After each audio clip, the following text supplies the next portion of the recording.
dengan keluarga Pak Jokowi dan Mas Gibran ya sudah tidur nyenyak. Yang nggak tidur nyenyak kan yang di sono. Terus ya, dan itu dipercaya publik. Menurut kalian benar nggak seperti itu?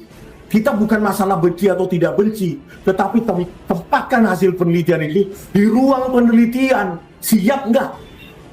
Atau Rasulullah saya tantang, 2 aja, nggak usah dibawa cheerleadernya, 2 orang aja. Di apa? Di sebuah podcast atau di televisi, 2 orang aja, gitu. Ya biar jangan ngelantur. Tapi kan mungkin itu udah waktu agak genting ya kan. Dan saya sudah mengisi ya BAP saksi mahkota terhadap Roy dan Putih Pak.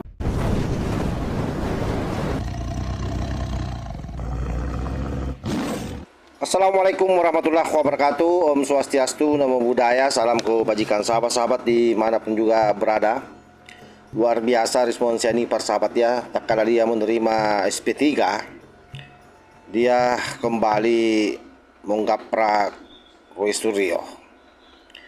Dan terang-terangan dia akan melawan habis-habisan Roy Suryo terkait dengan hasil penelitiannya yang selalu dia klaim 99% palsu ijazah Pak Jokowi sahabat.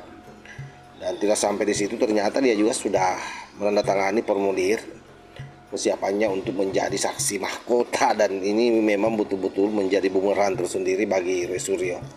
Jadi wajar kalau Roy Pancis Jess ini betul-betul kepanasan dan terpojok sahabat ya.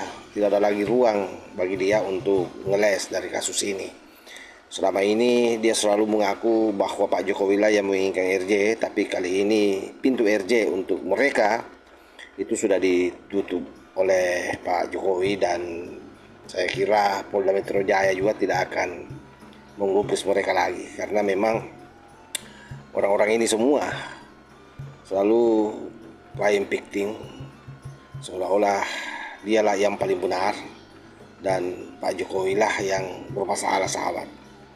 Nah, untuk lebih jelasnya, coba kita dengarkan bagaimana tampolan respons Yanipar terhadap Roy Suryo. Dengan keluarga Pak Jokowi dan Mas Gibran ya sudah tidur nyenyak. Yang nggak tidur nyenyak kan yang di sono. Terus saya juga mengapresiasi ya kinerja dari dan support dari kepolisian Polda Metro Jaya, mulai dari penyidik ya, jadi tidak ada inisiatif apapun. Terus kemudian ya, hentikanlah kepada pihak-pihak yang selalu merepetisi, mengulang-ulang klaim bohong, klaim palsu, 99,9% palsu. Tetapi ketika ditanyakan, coba wartawan tanyakan dari mana angka itu, dia selalu berkelit entah kemana, ya dengan isu-isu gak jelas, ya isu-isu basi. Jadi hentikanlah. Ya, kalian jangan percaya begitu saja kepada seorang mantan napi, mantan narapidana yang mengaku peneliti. Sementara kalau kita lihat track record penelitiannya, itu kan peneliti harus ada. Ya, kalau mereka yang tidak mumpuni atau tidak menekuni bidang itu sejak dari belajar matematika dasar, terus langsung overclaim, mengklaim bahwa dia ahli di bidang itu, padahal satu persamaan matematika pun di dalam bidang itu nggak bisa dijelaskan. Kalian bisa percaya apa sama dia? Makanya saya undang, harusnya saya tantang media. Coba tunjukkan 49 halaman itu, ya 49 halaman di buku JWP, 49 halaman pertama, itulah sesungguhnya apa yang di balik otak Roy Suryo. Berikan itu kepada ahli. Coba kalian media. Nanti kalau respon, yes. Kalian media tanyakan, apakah ini ilmiah atau orang ya hanya yang mengaku ilmiah tanpa fondasi apapun. Tetapi saya akan membantu pihak kejaksaan untuk menelanjangi siapa sebenarnya Roy Suryo. Ya. Jadi sebenarnya tanpa saya pun gampang. Tanpa saya. Kenapa? Saya bilang, yang 49 halaman ini ya kalian lihatlah. Ya. Gak ada satupun yang ilmiah. Klaim bohong 99,9% palsu itu kan kebohongan yang terus diulang-ulang sehingga publik itu percaya. Oh, Roy Suryo itu researcher, peneliti. Sejak kapan sih dia mengklaim dirinya peneliti? sebelum kasus ini, coba lihat jejak digitalnya. Jangan sampai publik percaya 99,9% itu palsu dan dipercaya itu keluar dari pendapat pakar.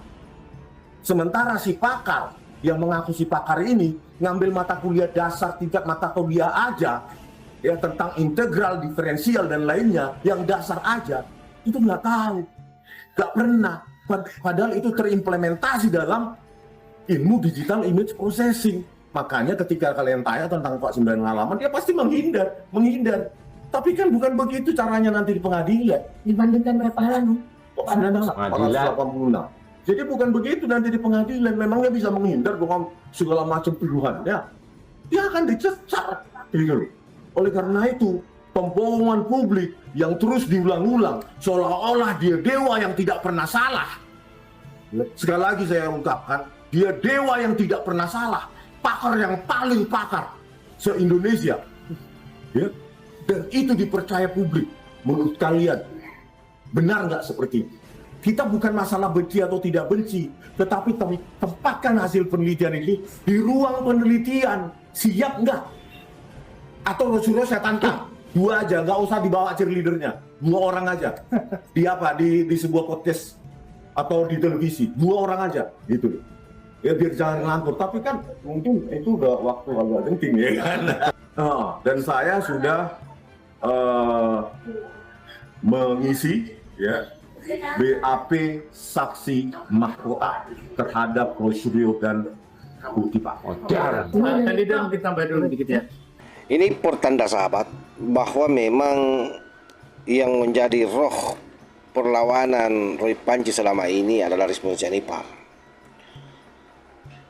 Karena biar bagaimanapun juga kalau bicara soal hasil penelitian Roy Suryo yang hanya 49 halaman itu memang isinya semua cerpen, cerita pendek.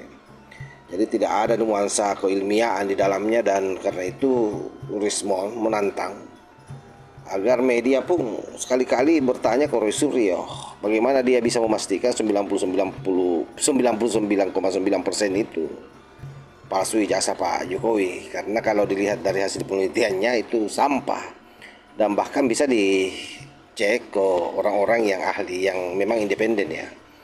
Nah, yang menarik Takkala Risma bersedia menjadi saksi mahkota. Artinya apa?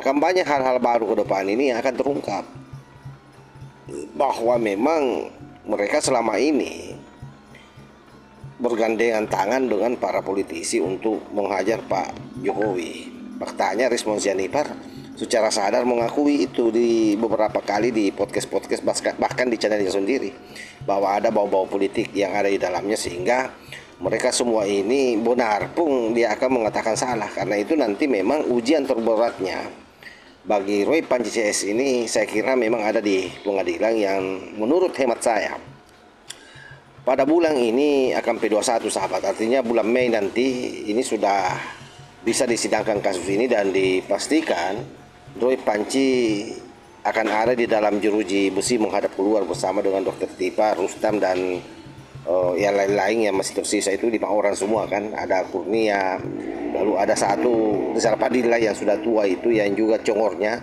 sangat kurang ajar sahabat ya.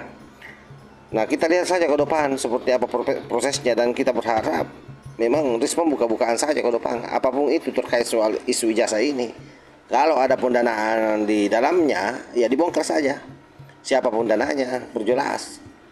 Sehingga kita ini semua tidak spekulasi terkait dengan orang-orang yang ada di belakang layar. Karena memang kasus ini begitu sangat lama. Karena saya yakin beberapa kali Rismon bicara itu, cuma sampai hari ini belum dia terangkan secara terang-terangan siapa orang yang ada di belakang kasus ini. Yang pasti bahwa hawa-hawa keberadaan orang-orang itu sudah bisa tercium sahabat, dan itu juga kan sudah berkali-kali disampaikan oleh Pak Jokowi bahwa ada tokoh besar di belakangnya. Hanya saja Pak Jokowi tidak mau menyebut nama. Nah, sebagai mantan presiden saya yakin Pak Jokowi tahu, karena tidak mungkin tidak punya link kan untuk mengetahui semua itu. Saya kira demikian sahabat. Wassalamualaikum warahmatullahi wabarakatuh.